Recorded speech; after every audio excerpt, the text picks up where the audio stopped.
Hello, everyone, and welcome to episode 21 of the Mount Moon Review Podcast, the only podcast we never abandon our children unless they don't have perfect stats. I am your host, the Raz Grease, with my co-host, the Blue Duck Gold Duck, who did indeed come up with that opening tagline. I just want that on his shoulders, not mine. And we are here to give you, once again, the weekend review and the week into the future of everything you need to know about Pokemon. So, Duck, tell me about your week, man. How you been? My week's been pretty good. I actually took a small break from Pokemon, but I know, I was shocked. yeah, I played my other love, Star Wars Jedi Fallen Order, played through that game, but luckily with Thanksgiving I beat it in like a day. So I was right back into Pokemon. Well, that's a surprise. Like I said, I was shocked because I had like a 4-day weekend through my new job, and it was a little jarring, the fact that I was trying to do some stuff over the weekend. I'm like, oh, I'll hit Duck up. And Duck just was not available, so I couldn't get any Pokemon information. It was driving me nuts. I was only unavailable for one day. Yeah, like you said, I'm not playing, I'm playing this game. And then like 9 o'clock at night, all of a sudden it popped up in the corner. Blue Duck's online. Oh, you did message me like right after I got back on. Yeah, I was like, there he is! Get him! So, in case anybody hasn't noticed, my voice is a little bit scratchy, a little bit messed up.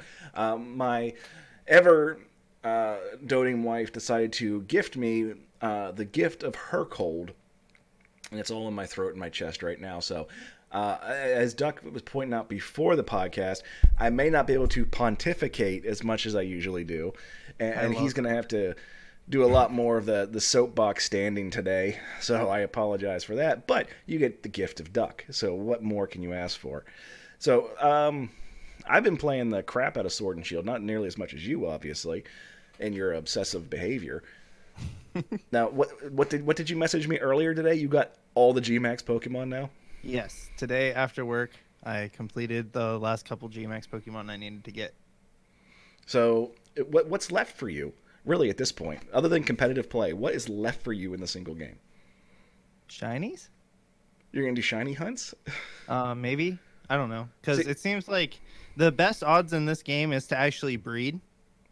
So it seems kind of boring to just hatch eggs for every single shiny Pokemon, you know? So I might get a couple that I really like and then just call it a day. I've never seen the whole I gotta have shinies this and that. Why? Who cares? They're not anything special. Usually their stats suck.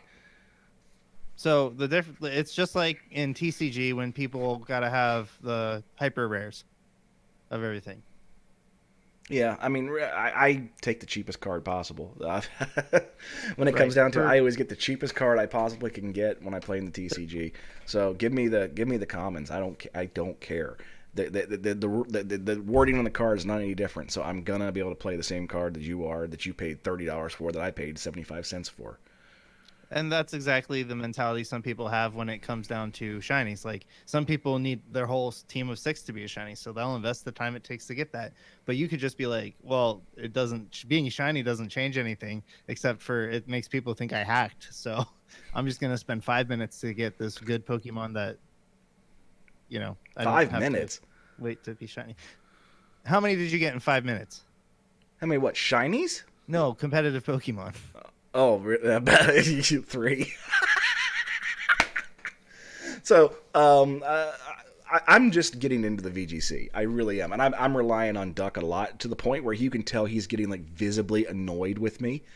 And is it that obvious? It's very obvious, but I don't give a shit. So. And there's our one, folks. What I've been doing is I've actually been loading up the same software that I use to broadcast this podcast to send my game. And the only person seeing it is Duck, though. So I got my little, face down the corner, and he's helping me learn how to do competitive breeding, to get competitive Pokemon, rather.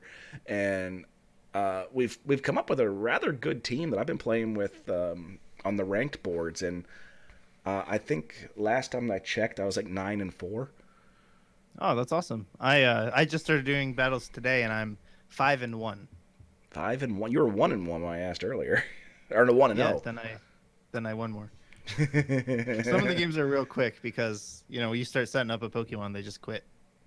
Yeah, I've noticed there was a lot of my issue yesterday. Is a lot of the I've noticed it especially with the Japanese players. They'll You see there? what you're playing, and then that's it. They're done. So Oh, I I missed part of that. and then you try to play online, and you'll have the same teams over and over and over again. Like someone put out a rental code, and the team I sent you a snapshot of it earlier. I don't remember what exactly it is, but I remember every time I play, I see the same team over and over. It's ridiculous. And a lot of those Pokemon are Pokemon I had in mind when I set up some of those Pokemon I gave you, like Gyarados and Ferrothorn. Of course, you're going to see those. So, slap Silvally with a fire type move and an electric type move, and you're done.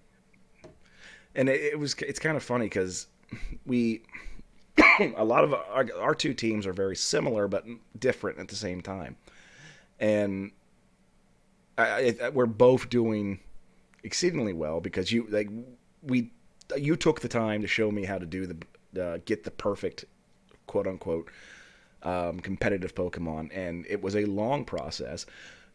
Or at least that's what I'm told for normal people. For me, on the other hand, I throw something into the nursery, and the first one I pull out is going to have the stats I need every time. Three in a row. It was ridiculous. Well, the difference between that is starting with a Pokemon with no perfect IVs as a parent and starting with, somebody's already perfect Pokemon as a parent. Yeah, and you were kind enough to loan me some good ones.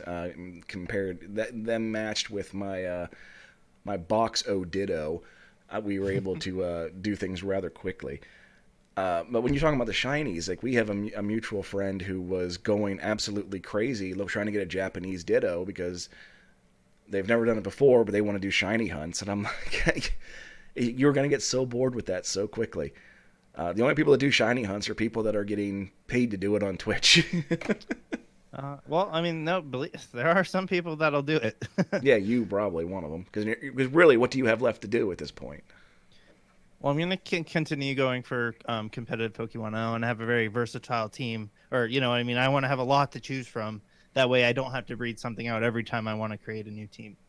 Yeah, I mean, eventually, my goal was to have, 5 or 6 good teams ready to go that I can kind of swap in and out of. Now, we're not going to understand what the meta is going to be for quite a while. I mean, we haven't even seen any official stuff going on yet. The game's not going to be in standard format until January. So at this point, we do have our first online competitive coming up here on the 5th, which if you've played anything with the 3DS and their online competitive play through the global link, you're familiar with how that works. But we got a little news about the global link that come February, it is gone. There is going to be no more competitive online play for the 3DS at all. The global link is shutting down. It's going to be replaced with something similar. They said it'll practically be the same thing for the Switch. Yeah, I was actually surprised by this. Like, they're gonna shut it down the month after they switched over to the Switch. But like, there's gonna be a lot of kids that still only have 3DSs. So Right, but the DS it's reaching the end of its life cycle, and it's being replaced with the Switch. So they need to get people out of the DS ecosystem and into the Switch, and I understand that. And they're not going to want to support two environments when they. I understand that, but like at the same time, people are still playing like Call of Duty Black Ops, the original one.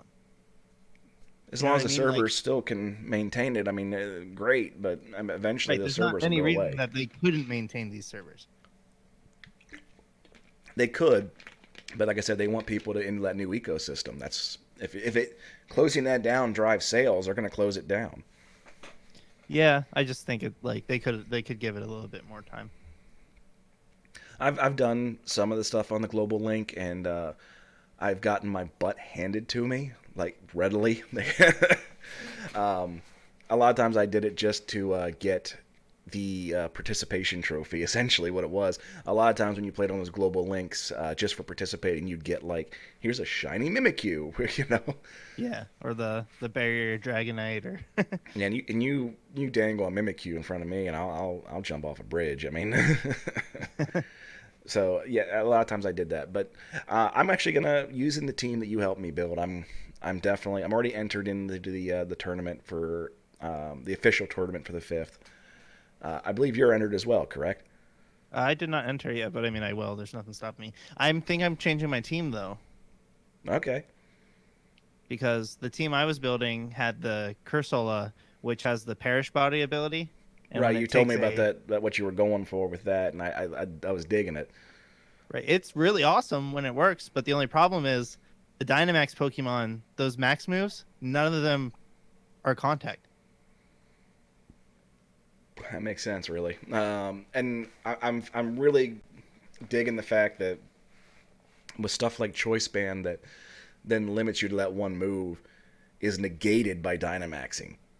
Oh, that's that I'm using it. I'm taking advantage of that fact, but it's broken. It should not do that. It might be patched out. I mean, it might be a mistake. I don't know. But I'm definitely exploiting that to the best of my ability. I know the fan made tiers are actually gonna most likely ban Dynamax from single battles. That'd barely be my guess, and I think that you might end up seeing that in ranked competitive play eventually, at least for like your on-site events. But it's yet to be seen. Well, that's the thing. The on-site events and like the whatever they do, whatever they roll out with is usually what it will be forever until like the next game comes out and then they nerf something. Does Like Mega, have they done? They haven't done rule changes in the past to like your regionals and internationals and as stuff. far as I know, no. Whatever was legal at the start of the season is legal until it ends. Wow, I wasn't aware of And that. then, like for instance, a big example of this is Mega Kangaskhan. Mega Kangaskhan had the move Power Up Punch, and it attacked twice. So it would basically get a sword dance and do damage every turn, which was bananas. It was the 100% best Mega Pokemon they made. That does sound bananas indeed. And then when they switched over to Sun and Moon, they made it so that one Kangaskhan couldn't learn Power Up Punch anymore, and two, it didn't get its ability was also nerfed, just like Talonflame. Talonflame used to have priority after any time during the battle whenever it used a flying type move. So you could use Brave Bird and go first every single turn, which was so broken. And then they made it so that its ability made it so that it only gets the priority for a flying type move if it has full health. So essentially, it was limited to the first move unless somebody did something like Sword Dance. Right. Yeah. Okay. But so they don't typically do rule changes, but they will end up banning. They nerf something. They Yeah. won't ban it, but they might just make it so like if Dynamax is too broken, they'll let this season be whatever it will be, and then in the next game the Dynamaxing won't even exist. Or it'll change. They'll change something about the Dynamax mechanic in the next game. Well, they've made a big deal in the lore for this game to say that the Dynamaxing phenomenon is limited to the Galar region. So I don't think whatever if the next game is outside of this region, I don't think we're going to see it anymore anyway. I think it'll probably remain for the rest of the generation. So like Gen 8. If there's a remake and it's like Sinnoh remakes, I think they'll probably have Dynamaxing because they made a big deal about Megas in Kanto or in Kalos region, and then they had Megas in Galar, or not Galar, geez, Megas in Hoenn. Okay. Well, we'll see. It's like I said, that's so far down the line at this point that we have Right. no idea, and it'd be kind of foolish to speculate. So before we get too deep into our regularly scheduled program, we want everyone to know that next week we will be doing the podcast a day early, as I believe what we agreed on. We're going to do it on Sunday night as opposed to Monday, and that is simply because of personal reasons. Mostly because my computer is going to be occupied by my wife taking a final, wherein she is finally going to graduate from college with her master's degree. So, big shout out to my wife, working hard for all these years, and now she's finally going to get the recognition she deserves. So, if those of you that listen to the podcast that actually know her personally, she's coming near the end, folks. So, social life's going to be opening up quite a bit. That being said, we also had a big milestone for the podcast today. I was contacted by our hosts from the couple last month when I came back to Pennsylvania, and Duck and I hosted the League Cup at LinkCon, which was the convention in Gettysburg, Pennsylvania. The money finally came through and went through to Extra Life, and donations are in. We did break our goal, and I'm getting a silver medal in the mail from what I'm told. So big shout out to everyone who contributed to our Extra Life campaign. We're going to be doing that every year, I believe. And we might do little ones throughout the year. So keep an eye out for those. But that's just want to make sure everyone was aware of that podcast will be a day early next week. Before we move into VG action, Duck, get us started here because my voice is going quick. Okay. You just want me to roll into the schedule? Yeah, go right ahead. Okay. All right. So, sometime last week, I didn't actually see the day it dropped. I think it might have been last Wednesday, but we got a new trailer for Sword and Shield, which is really weird that it came out after the game. Yeah, it really. But it revealed the starter evolutions. Oh boy. Just want to point out the Mount Moon Review podcast revealed the starter evolutions before the Pokemon Company did. Yeah, way before. We got demonetized for it. But not only did we see the starter evolutions, but there was also a small trailer that featured some Gigantamax Pokemon. And one of them was Gigantamax Lapras, and the other one was Gigantamax Snorlax. Now, a lot of people don't know this, but in the data mining, we actually saw the sprite for Gigantamax Snorlax, but it wasn't actually in the game available yet. And there's going to be an event from December 4th, which is this Wednesday, to January. And they said till January, subject to change. So it could change. It could be shorter. It could be longer. You will be able to find Gigantamax Snorlax in your max rates. Ooh, that'd be interesting. And, I did send you an image of that so people who are watching us live can see it. Yeah, we do have a Snorlax with what appears to be a little ecosystem on its belly now. Yeah, with it's got like a a tree park, and mushrooms and a path. yeah, we're waiting for Mario to show up and run across his belly. Really, right? Its Gmax move is called Gmax Replenish, and it deals damage. All normal type moves, they deal damage, and it restores all berries that were used during the battle. So if you had a Pokemon with a Lumberry and it popped when it got paralyzed, then that Pokemon will have the Lumberry back. If Snorlax had a Citrus Berry and it used the berry already, and then it Gigantamaxes and uses that attack, then it'll get the Citrus Berry back. And in the trailer, we saw it get the Citrus Berry back, and it popped directly after it got it back. So it got health back after it used its attack. outstanding. So it's going to be pretty. It's going to be a powerhouse, I think. But it's going to be interesting to see what the meta is going to be for it, because it hasn't been established yet. So are people going to make a mad dash to get this Snorlax and add it to their team before the stuff kicks off, or are they? Is it going to be one of those things that just sits? Pokemon in the online tournament on right in the online tournament. There's none, but what I'm saying is in January when the Sword and Shield becomes the standard. Oh, right. I don't think there's going to be Gigantamaxing in VGC either.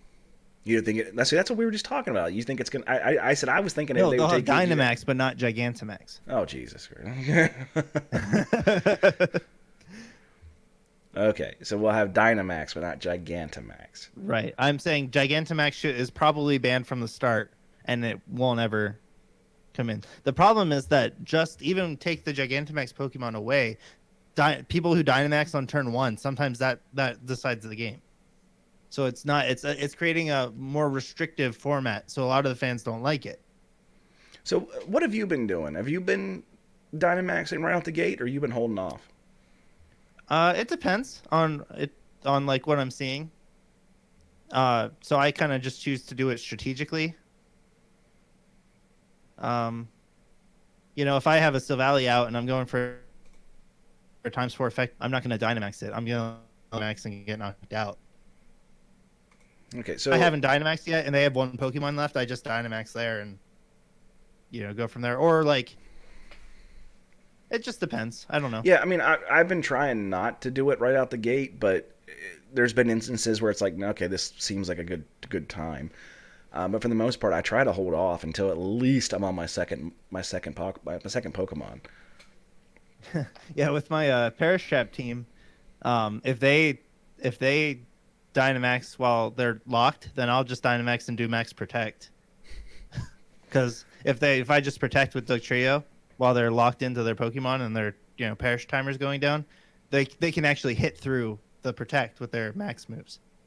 Okay, yeah, I've been utilizing the. Oh no, I'm locked out of a move. I'll just Dynamax. So I've been saving it just for those situations more than anything else.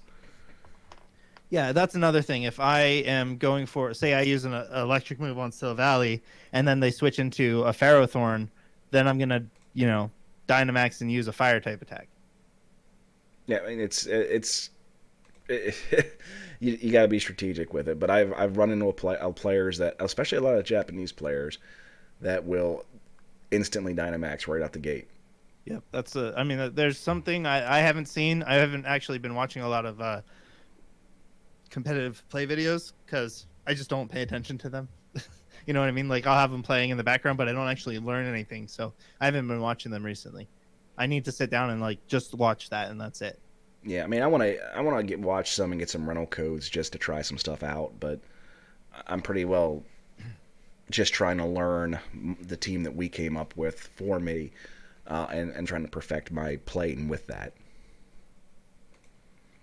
So, other than Snorlax, we also got what else we got going on here? Uh, that's pretty much it for the video game. No, we got That more than was... that. So, one thing we've been talking about is starting on the 5th. There is the first official. I want to call it Global Link event, but it's not Global Link.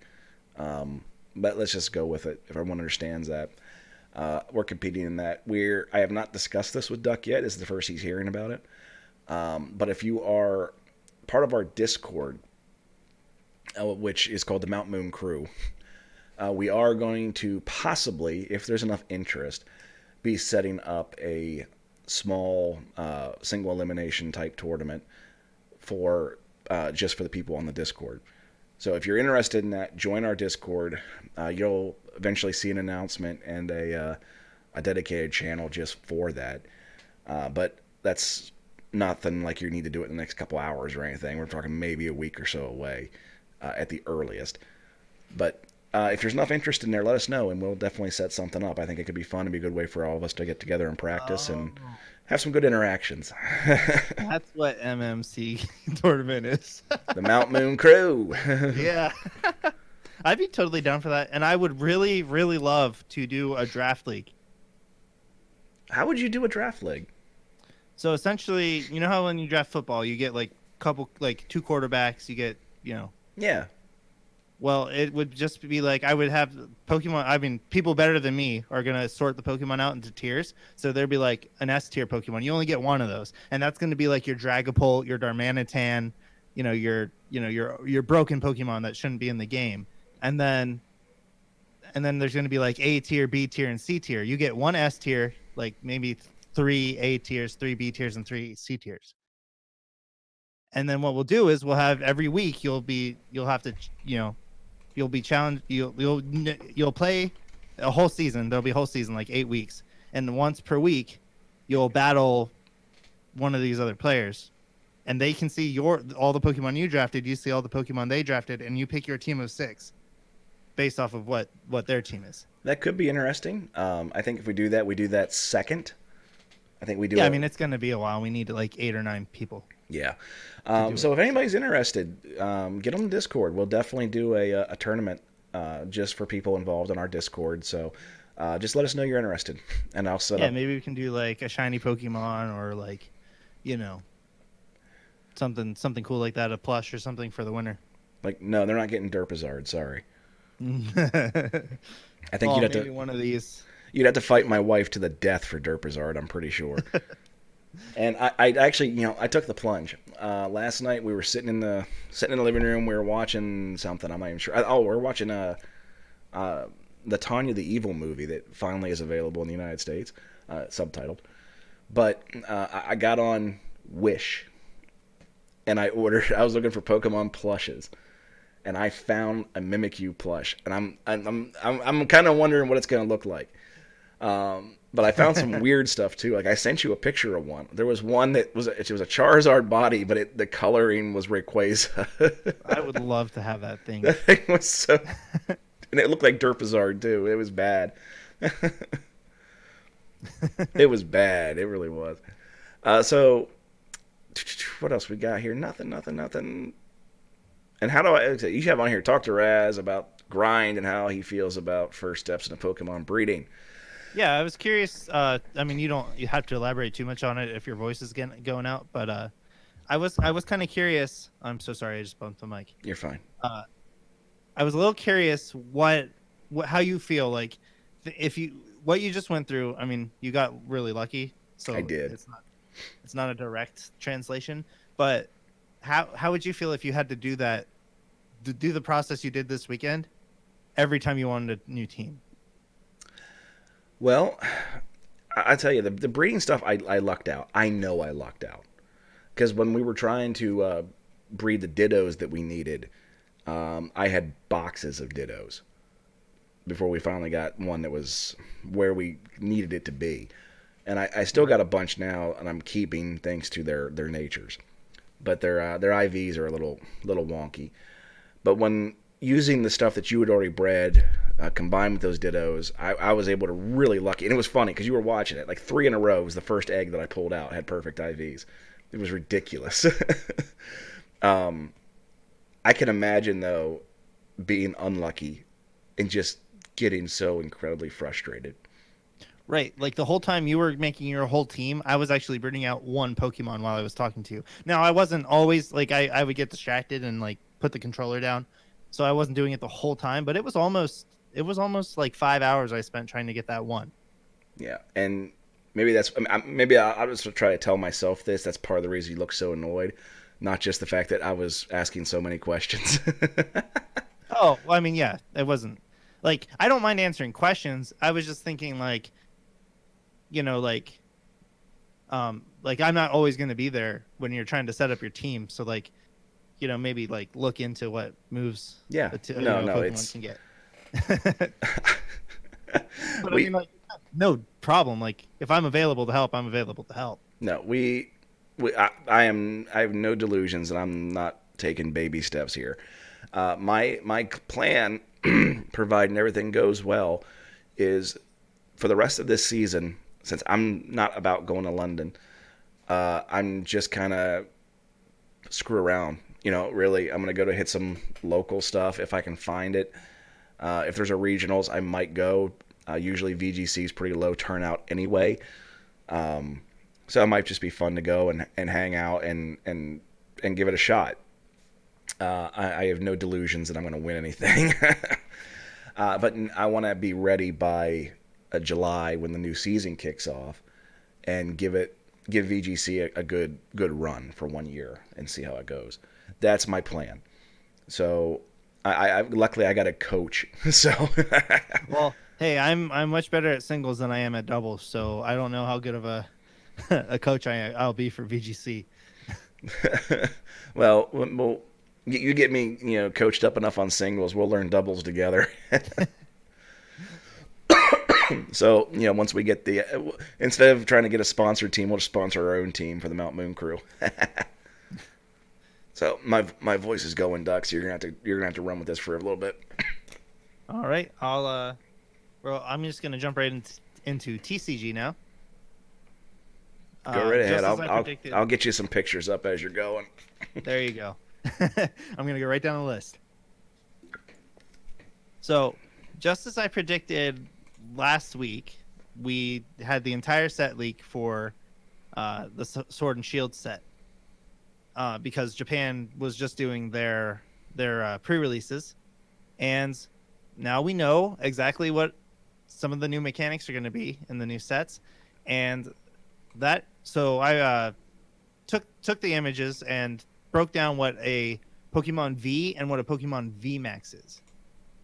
So it's the way the cards are working out to simulate Dynamaxing or Gigantamaxing, and a Pokemon V works just like a GX or an EX, where if you get knocked out, your opponent if you knock one out, you take 2 prizes. And a V Max evolves from an EX, and if it gets knocked out, your opponent takes 3 prizes. So it's a little bit like they're combining Mega, GX, and EX all in one. That sounds insane. It's going to be interesting to see if they're good enough to risk the 3 prizes, because a lot of people, I mean, we see the meta constantly switching between people using tag teams and people using single prize attackers. When I had my league, there was a young lady that came in one time, and she had a box of cards with her and she was very proud of this box of cards, and she wanted to make a deck, and she was ready to go, and she pulled out these cards, and they were the most colorful, shiniest cards you've ever seen in your life. Not one of them real. Grandma or Grandpa bought a pack of all GX, all fake GX cards off of Amazon, and that's what these VMAX cards are starting to look like. Right. Now up on screen, for those of you that are listening, we have Lapras V and Lapras V Max. So Lapras V is a colorless energy. The move translated into Wave Back. Attach 1 energy from your hand to this Pokemon. Then switch this Pokemon with one of your bench Pokemon. And then the other attack is 3 water and 1 colorless, Ocean Loop, 210 damage. Return 2 water energy from this Pokemon to your hand. And then it goes into if it's knocked out, you get 2 prizes. And then VMAX Lapras has 320 HP. Lapras V had 210, so it goes from 210 to 320. And it is 3 colorless and does 90 damage plus 30 for each water energy attached to this Pokemon. So I have a feeling this one's going to be pretty popular. There's a card, I didn't give the image, but there's another card in this set that it's the Frostmoth, and it's a baby Frostmoth stage 1, and it lets you attach as many water energy as you want that turn. Do we know yet if it's still going to be limited to 4 copies of a card, or are we going to be still doing stuff like with the Prism cards where it was only 1 copy? I do not know if they're going to limit like VMAX Pokemon to 1 card.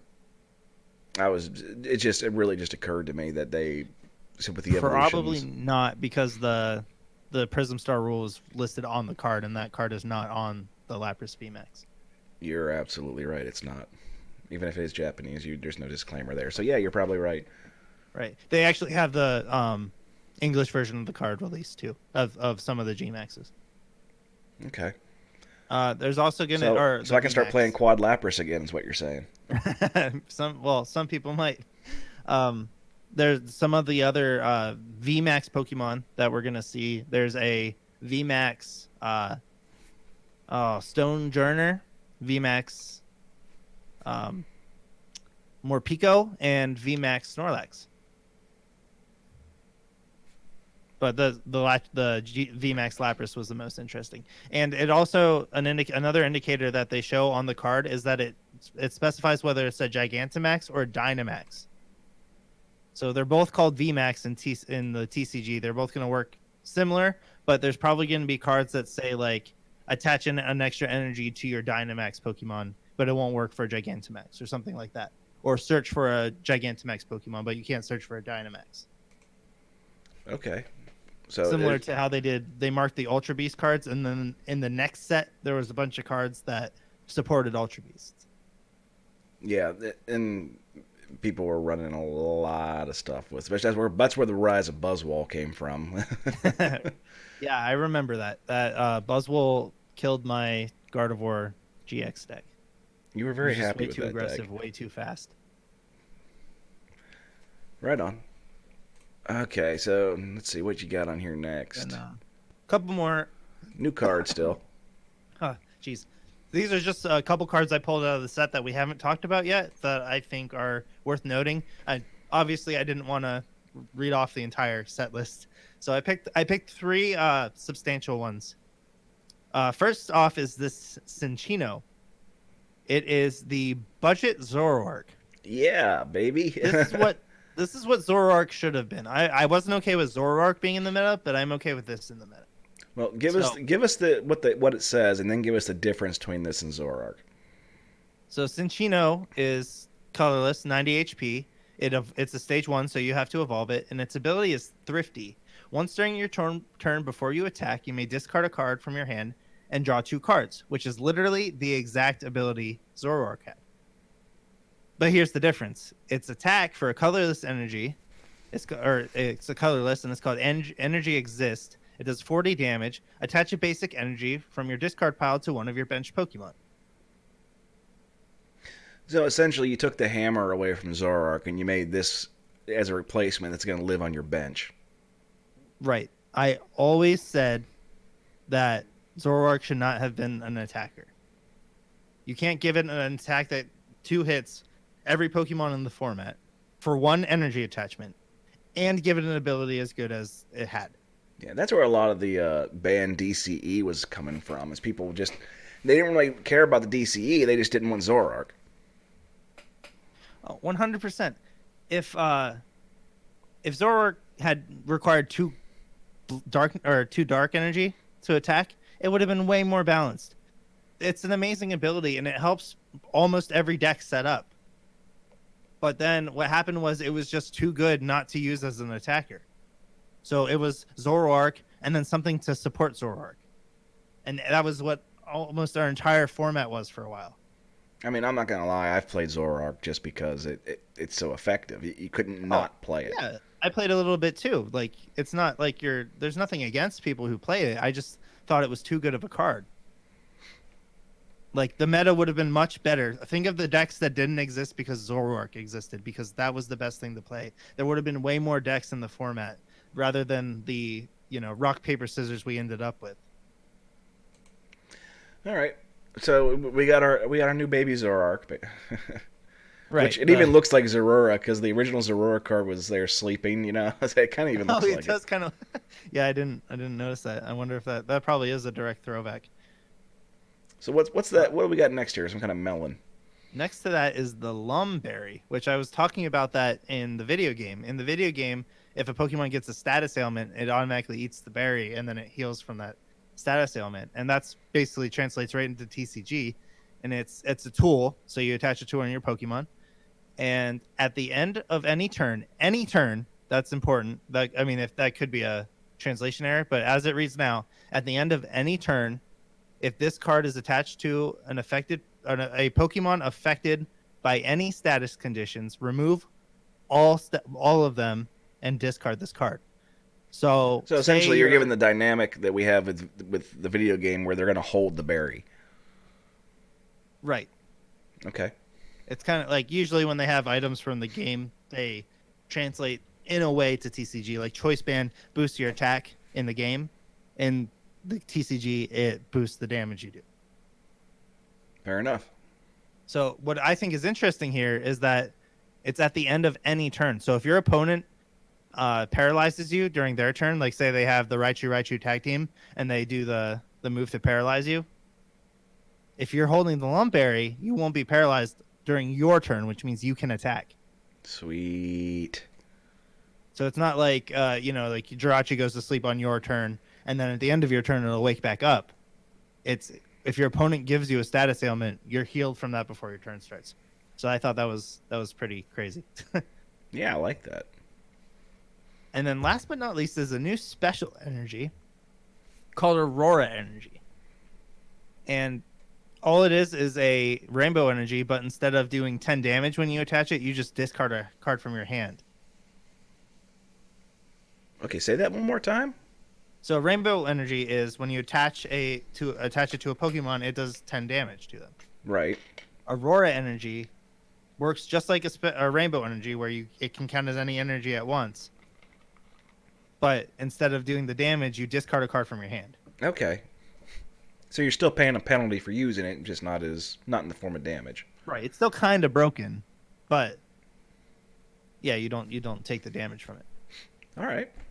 So those are some interesting additions. I think especially with the new Baby Zoroark, I think that's going to see play really fast. Oh, that's an instant. If it's a holo, it's an instant $20-$30 card. Absolutely. I believe it is Absolutely. rare. Keep an eye on TCG player because that sucker's going to be up quick. Yeah, it's going to be $50 after pre-release. Is Hopefully it? I wonder if it's going to be a pre-release promo. Please be a pre-release promo. Yeah. It's like, is it gonna be a build and battle promo? Maybe. And then so that wraps it up for TCG. And oh, well actually, why don't we talk about um the regionals that just happened this weekend. Did you watch any of that? I tried. I was really trying. I was doing a lot. For those of you that have followed me on Twitter, you'll a lot of times see pictures of my workstation, and I have two monitors set up. And one of them I had my Switch on, and I was grinding and breeding, and I tried to have the regionals for the VGC in the morning on my other monitor. It just seems like every time I started to watch, I was getting pulled away. The TCG came on in the afternoon. I didn't get to watch any of the TCG. My whole weekend was just occupied. Friend of the podcast, a couple friends of the podcast were on stream. People that we know, and they finished well, but they didn't finish great. And it looked like it was rather emotional the way things happen. But you know, they are what they are. You can't win everything. What did you get to see of everything? 'Cause I know you were watching some of the stuff pretty intently. I watched basically all of day 2, except I didn't finish watching the finals. It was basically an auto win, so I didn't really want to sit there and watch that. So I don't know who won, but it looked like Gardevoir Sylveon was going to win. Of course. So that should have made you very happy. It's not. Of course, the day 1 meta knocked most of them out, but then in the day 2 meta, it was mostly ADP, which is Dragon type. Like there was just a lot of Dragon types in day 2. So the few Guardy Sylveons that squeaked through were. It's actually kind of funny. Quite well. For people that are involved in competitive play, there's a couple judges out there that everyone knows. Like everyone knows of this judge. In this particular instance, I'm referring to Will Post. He's a very well-known judge. He's been the head judge for many a regional, worlds, internationals. And if there's a regionals, he's probably there. The guy flies all over the country and in the world in some cases to judge. So you can imagine he's had quite the social media footprint. Well, Will Post made a post, of all things, on Twitter. It was like, and he hashtagged ADP. Well, ADP is also a payroll company. I didn't know that. It's a payroll company. They do payroll software and time clocks and that kind of thing. And they started getting their social media was blowing up with ADP, and they were actually responding. I don't know what you're doing this weekend at some regionals, but we wish you luck. And they kind of capitalized on the social media fame, but had no idea what they were talking about. It was some of the funniest social media interaction you've seen in a long time. That's great. Just watching this company try to figure out what all these people that, strangely enough, seem to all like Pokemon. So when you're naming decks, folks, and you're using abbreviations, do a little research first. Yeah. Oh, my voice is about gone. For the people that aren't too experience with the abbreviations, ADP is the shortening of the Arceus Dialga Palkia tag team card that came out in the last set, Oh, I'm which is one dying. of the best decks out there. And there's like 2 variants of it too. So it's kind of like Reshizard, when Reshizard came out, where greens, you could run greens or the ability version of it. I'm dying here, Duck. You're taking the helm. All right, Alan. So shout outs to anybody that has been sticking by Gardevoir Sylveon. I know some people in the chat have since the rotation happened. And so that'll wrap up TCG. I want to talk about a couple things that are going to come out in Pokemon Go, or actually it's ongoing right now.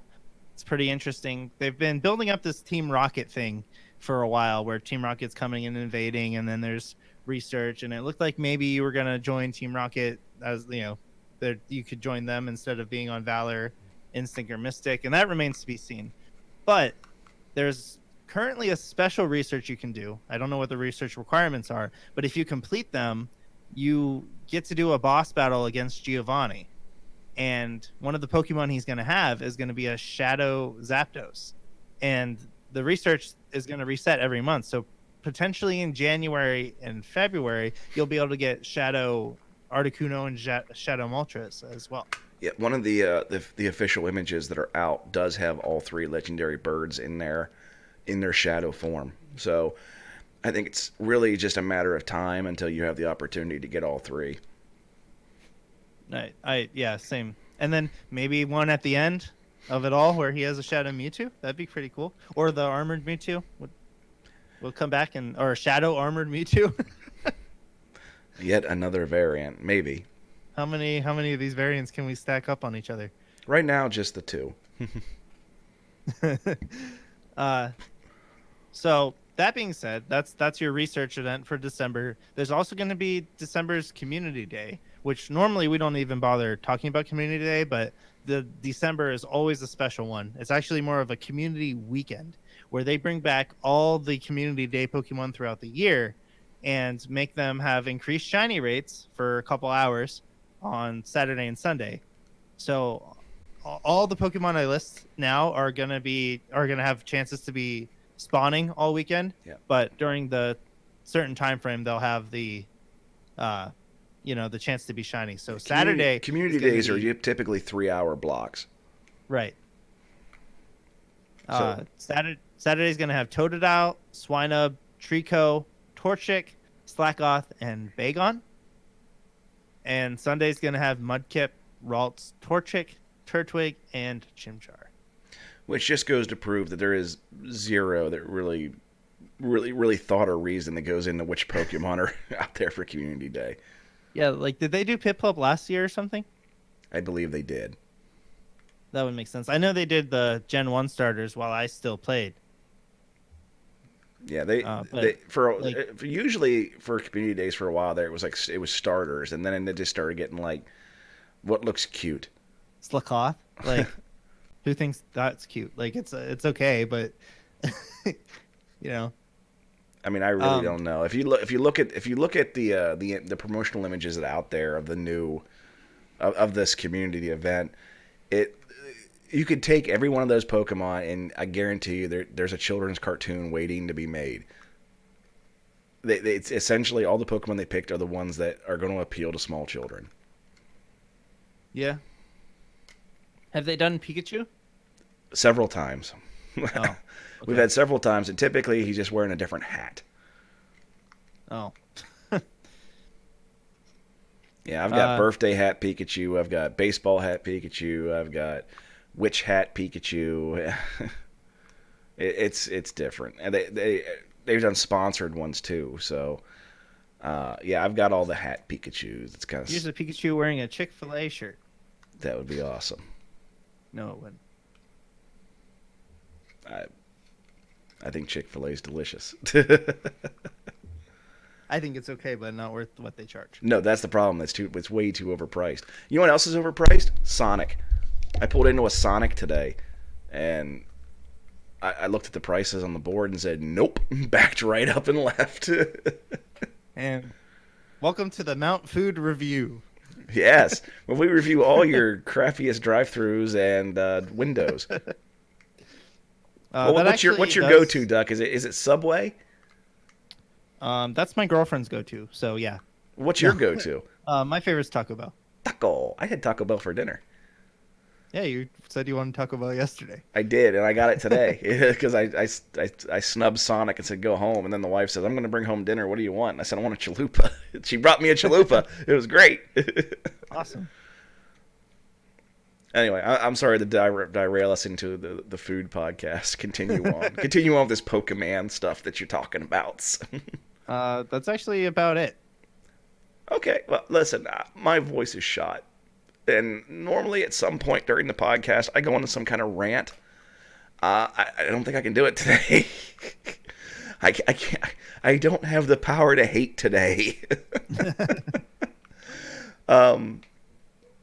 If you have noticed on our YouTube channel, the videos of the podcast have been a little late getting up there. Been trying to decide what we're going to do with our videos. At the beginning of this podcast, if you were here for the opening, you'll notice there is a disclaimer on there. Now, that is only because of our recordings for YouTube. Going forward with the channel, we had all these grandiose plans of what we were going to do, and now we have to reevaluate thanks to COPA. So keep tuned on there. We still appreciate you if you can subscribe on there. All our videos are non-monetized right now, so you ain't going to see ads. So that's a great for you. And it's probably going to remain that way, if we're being perfectly honest. Just we're not quite sure what we're going to do with it yet. We're still going to create content for it, so don't abandon it. We're still going to be there, and we're still going to create. And our goal was not to. This is what we're going to do for our living. We're going to quit our jobs and make podcasts and YouTube videos. I'm not saying that I wouldn't take the opportunity if it presented itself, mind you, but that's not our end goal. We did this simply because I wanted to do a podcast, and Duck said, sorry, I want to do a podcast. I said, well, hey, I happen to have a pretty good idea of how to do it. Talked to some people that had done them in the past, and here we are. We have 21. This is our 21st episode. We're officially adults now. The podcast can have a beer. I mean, come on. That's something to be said. And we haven't really missed one scheduled podcast yet. We've had delayed podcasts because of travel and technical issues, but every episode has come out, and I'm very, very pleased with that. So, if you are been following us since the beginning, thank you. We're going to continue to do the podcast going forward. It's always going to be available on Twitch as well as our platforms such as iTunes, Spotify, and Google Podcasts, and many, many more that I didn't actually sign up for that just got our RSS feed for some reason. And we're going to sign up for more. We're going to get this distribution out there, and people are going to have to listen to Duck and I on a more regular basis. I know Duck's been contemplating starting a second podcast, but that's still way up in the air. And my second podcast has kind of been fizzling out too. But the Mount Moon Review is here to stay, folks. Yeah, we got lucky with each other being so dedicated. Really, we have. If people realize what I've had to do to make sure that I was available and things were ready for the podcast, and the hair that I'm probably losing under this hat because of the podcast, they might be more avid listeners. Yeah, and also if people could understand the epic gaming sessions I've had to end to come and do the podcast, you'd probably listen better too. Yeah. So that being said, folks, there's going to be no post show today. I need to figure out what the heck's I'm going to do with my throat, because I got to spend all day outside tomorrow decorating, because city employees have to be downtown to decorate tomorrow. Wow. Yeah, lucky me. So that being said, folks, I hope you're back with us next week for another live edition of the Mount Moon Review podcast, but on Sunday as opposed to Monday. Look for us on social media. If you look at us on Facebook, it's at Mount Moon Podcast. You can look for me on Twitter and Twitch at _Raspberries01. You can look for the Blue Duck Gold Duck on Twitter, which is Blue Duck Gold Duck without the E. And any other social media platform once he ever gets off his butt and makes. I'm hoping he makes a Facebook page. Or at least starts posting more on the Mount Moon Review podcast page. So that being said, folks, thank you very much. Duck, get us out of here. All right, guys. Until next time, just remember, if it's too good to be blue, it's probably gold. Have a good night, folks. Just because your card is magic, you think you're safe because you killed my life orb. Baby, do you dare to not flinch? Cause I'm coming at you like a dark pulse. I know you're gonna throw. You're gonna throw a storm. But I got that lucky chance. There's no critical hits.